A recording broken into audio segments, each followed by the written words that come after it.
3-4 महीने की उस भयंकर मेहनत के बाद मुझको कुछ फॉर्मूले याद हो गए। अब वो फॉर्मूले मैं सीख के आया।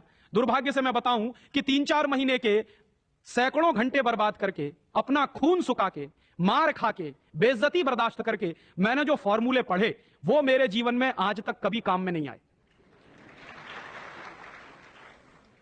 और दूसरे बाजू में मेरी मां ने, जो बहुत पढ़ी लिखी नहीं है, मुझको एक फॉर्मूला सिखाया। क्या सिखाया? एक पहाड़ा सिखाया। आधा, सवाया, 1.5 गुना, 2.5 गुना, 3 गुना, 3.5 गुना, ये मुझे सिखाया। और वो मेरे जीवन में रोज काम आता।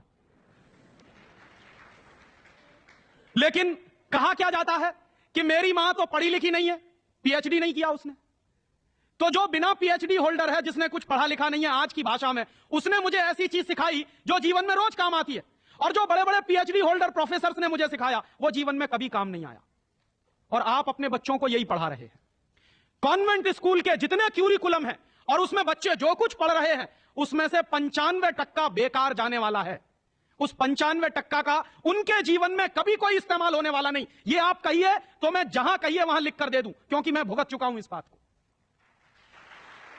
और वो जो 95% आप पढ़ा रहे हैं, आपके बच्चे के अगर काम नहीं आने वाला है, तो उसके लिए आप लाखों रुपए बर्बाद कर रहे हैं, करोड़ों घंटे बर्बाद कर रहे हैं। उस बच्चे का मन मस्तिष्क आपने दबा दिया है होमवर्क के नीचे, झूठी शान और प्रतिष्ठा में। आप अपने बच्चों को गधा नहीं बना रहे हैं तो क्या बना रहे हैं? तो आप पूछेंगे क्या करें, तो मैं आपसे एक बुद्धिमानी की बात निवेदन करना चाहता हूं। वो निवेदन यह करना चाहता हूं कि जितनी जल्दी हो अपने बच्चों को इन कॉन्वेंट स्कूलों में से बाहर निकाल लीजिए। और बढ़िया बात। ये कॉन्वेंट स्कूल में इसलिए भी भेजना बंद करिए कि भारतीय संस्कृति में पिता सिर्फ एक होता है, लेकिन कॉन्वेंट स्कूल में एक फादर भी होता है। इस बात की गंभीरता को समझिए कि भारतीय संस्कृति में पिता एक ही होता है, लेकिन कॉन्वेंट स्कूल में जब बच्चे जाते हैं तो एक दूसरा फादर भी होता है। तो पिता के साथ ये फादर कहां से आ गया? और अगर पिता के साथ फादर आ गया तो पता नहीं क्या क्या आ जाएगा आपके घर में। हां, यह मैं चेतावनी के रूप में कह रहा हूं आपसे। यह सिर्फ इशारे से समझ लीजिए कि अगर बच्चे की पढ़ाई के साथ पिता के साथ फादर आया है तो और बहुत कुछ चला आएगा आपके बच्चे के संस्कार में। और कहीं ऐसा ना हो जाए कि आपके देखते देखते आपका बच्चा क्रिश्चियन ना बन जाए, ईसाई ना बन जाए। इसलिए मैं आपसे एक निवेदन तो यह करने आया कि जितनी जल्दी हो कॉन्वेंट स्कूलों से बच्चे निकाल लीजिए। और एक दूसरा निवेदन और करने आया हूं, जितनी जल्दी हो कॉन्वेंट स्कूलों को डोनेशन देना बंद करिए। हमारा हजारों रुपए का डोनेशन कॉन्वेंट स्कूलों में जाता है।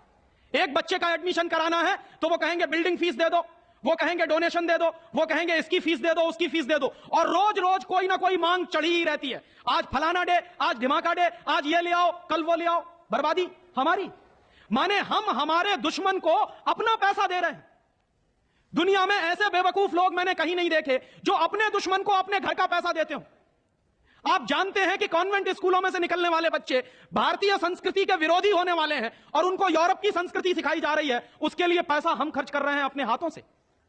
तो भगवान के लिए, भारतीय संस्कृति को बचाने के लिए अपने बच्चों को कॉन्वेंट में से बाहर निकालिए और अपने बच्चों के नाम पर ये उनको जो डोनेशन दे रहे हैं आप कॉन्वेंट स्कूलों को, वो बंद करिए। और मैं आपको पूरे विश्वास से ये कहना चाहता हूं कि आपके बच्चे अगर मातृभाषा में पढ़ेंगे तो सबसे ज्यादा विद्वान बनने की क्षमता है उनमें। और ये क्यों है? दुनिया के सारे मनोवैज्ञानिक एक ही बात पर अब पहुंचे हैं, जो बात हमारे लोग बहुत पहले से कह गए। अभी यूरोप के लोग आज उस निष्कर्ष पर पहुंचे। क्या कहते हैं? बच्चा अगर मातृभाषा में पढ़ता है तो उसको जो सुविधाएं मिलती हैं, जो फायदा होता है, वो दूसरी भाषा में नहीं मिलती। जैसे उदाहरण के लिए मैं आपको बताऊं और आप इसको प्रयोग के रूप में करिए।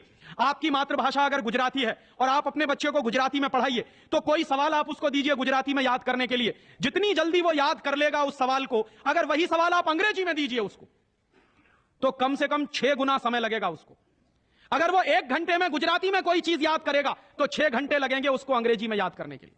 और अंग्रेजी में भी उसको याद नहीं होगा, वो रटेगा पोपट की तरह से। जैसे पोपट होता है ना, रट लेता है, वैसे ही रटेगा। और रटने के बाद क्या करेगा? इम्तिहान में लिख कर आएगा। इम्तिहान में लिख कर आया, उसके 2 दिन बाद पूछिए कि तुमने परसों क्या लिखा है, उसको कुछ याद नहीं। ऐसे ज्ञान का करेगा क्या वो? जो ज्ञान उसको 2 दिन भी याद ना रहे, जो जानकारी उसको 2 दिन भी याद नहीं रहने वाली, उस जानकारी का वो अपने जीवन में करने वाला क्या है? और इसके दूसरी तरफ आप ये करके देख लीजिए, छोटी छोटी कहानी, छोटे छोटे किस्से, छोटी छोटी कथाओं के माध्यम से, मातृभाषा के माध्यम से आप उसको कोई बात सिखा दीजिए, वर्षों वर्षों जिंदगी भर उसको वो बात याद रहेगी। मुझे भी याद है, मेरी दादी मां ने कहानी के माध्यम से जो संस्कार मुझ में दिए हैं वो अभी भी मुझे याद है, लेकिन मेरे स्कूल में जो संस्कार मुझे दिए गए वो मैं भूल चुका हूं, क्योंकि विदेशी भाषा में मैंने लिए। तो ये खराब होता। और एक इसी के साथ एक आखिरी निवेदन कि अंग्रेजों ने जिस तरह से बर्बाद किया है भारतीय समाज को, कम से कम अब अगर हमको ये चेतना आती है तो इसको हम बचाएं। मुझे लगता है कि सबसे बड़ा काम और सबसे पहला काम कॉन्वेंट स्कूलों के बंद कराने का, और वो हम सब मिलकर ही कर सकते हैं, अकेला कोई नहीं करेगा। अगर हम सब कॉन्वेंट स्कूलों का बहिष्कार करने का संकल्प ले लें तो फिर से नए गुरुकुल खड़े हो सकते हैं। जो दान आप कॉन्वेंट स्कूलों को देते हैं वो दान अगर गुरुकुलों को मिलना शुरू हो जाए तो गुरुकुल चलने भी शुरू हो जाएंगे, उनको प्रतिष्ठा भी मिल जाएगी, उनको सम्मान भी मिल जाएगा। अगर हमारी गलती से बर्बादी आई है तो वो गलती आज हम सुधार लें। और ऐसे ही एक दूसरी आखिरी बात कि अंग्रेजियत हमारे मन में बहुत गहरे घुस गई है, और ये अंग्रेजियत जो होती है बहुत खराब होती है। कई बार मैं कहता हूं कि अंग्रेजी भाषा से ज्यादा खतरनाक है अंग्रेजियत। महात्मा गांधी अक्सर ये कहा करते थे कि अंग्रेज चाहे तो रहें लेकिन अंग्रेजियत जानी चाहिए। ये अंग्रेजियत क्या है? हमारे सबके घरों में, सबके मन में एक तरह का लालच बैठ गया है। हर एक आदमी को इस देश में इंपोर्टेड माल चाहिए, विदेशी कंपनी का माल। किसी भी साधारण से साधारण बच्चे को कहो कि देखो मेरे पास इंपोर्टेड पेन है, तुरंत हाथ फैला देगा, लाओ दे दो। वो बच्चा चाहे जितना पढ़ा लिखा हो, माने इंपोर्टेड के नाम पर भीख मांगने में भी शर्म नहीं आती।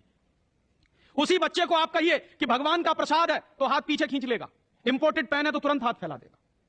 गुलामी इतने गहरे बैठ गई। और ये जो इंपोर्टेड माल की गुलामी होती है, इसी गुलामी ने हमारे देश को बर्बाद किया है। अंग्रेजों के जमाने में इस देश में अंग्रेजों का माल बिकता था इसलिए कि अंग्रेजों की गुलामी चलती थी, इसलिए क्योंकि अंग्रेजों की कंपनियां यहां चलती थी। दुर्भाग्य से आज वही फिर हो गया है। गांव गांव में परदेशी कंपनियां घुस गई हैं, परदेशी कंपनियों का माल घुस गया है। हम सबके घरों में परदेशी कंपनियों का माल आता है। सवेरे से लेकर